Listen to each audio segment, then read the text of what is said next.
మీద అందరూ పుడతారు గిడతారు కానీ అందరూ మహానుభావులు కాలేము. ఒక మనిషి మహోన్నత విజయపథంలోకి నడవాలంటే అత్యున్నత శిఖరాలకి ఎదగాలంటే సత్సంకల్పం కావాలి, ఆ గుండె దీక్ష పునాలి.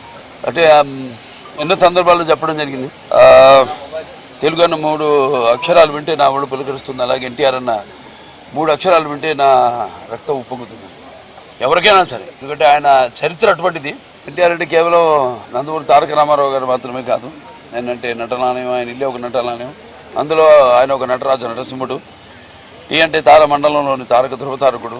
ఆరంటే రాజర్షి రారాజు, రాజకీయ దురంధర యుగంధరుడు, రమణీయ రమ్య కమనీయ సౌమ్య గుణధాముడు. ఆయన అందరి గుండెల్లో నిండుగా మెండుగా ఉండి నేను ఎప్పుడు మీకు అండగా ఉంటానని చెప్పి సినిమాల నుంచి అటు రాజకీయాల్లోకి వచ్చి ఒక సంచలనం సృష్టించి తెలుగుదేశం పార్టీని స్థాపించి ఇవాళే కాదు సూర్యచంద్రుడు ఉన్నంత వరకు, మన తెలుగు జాతి ఉన్నంత వరకు ఆయన అందరికీ ఆరాధ్యుడు. మరి ఆయన ఈ యొక్క ప్రస్థానం చూసుకుంటే అందరికీ ఎంతో, అంటే ముఖ్యంగా పార్టీకే కాదు అటు ప్రతి ఒక్కరికి, అంటే కుల మతాల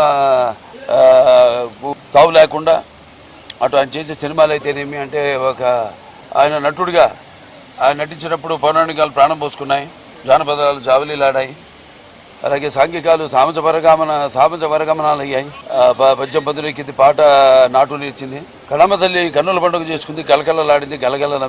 అనే నటనలో మరి ప్రపంచంలోనే అనితర సాధ్యమైన పాత్రలు ఎవరు చేయలేని, అంటే పౌరాణికం మనకు పరిమితం అయితే అంతేకాకుండా ఎన్నో ప్రయోగాలు ఆయన చేశారు.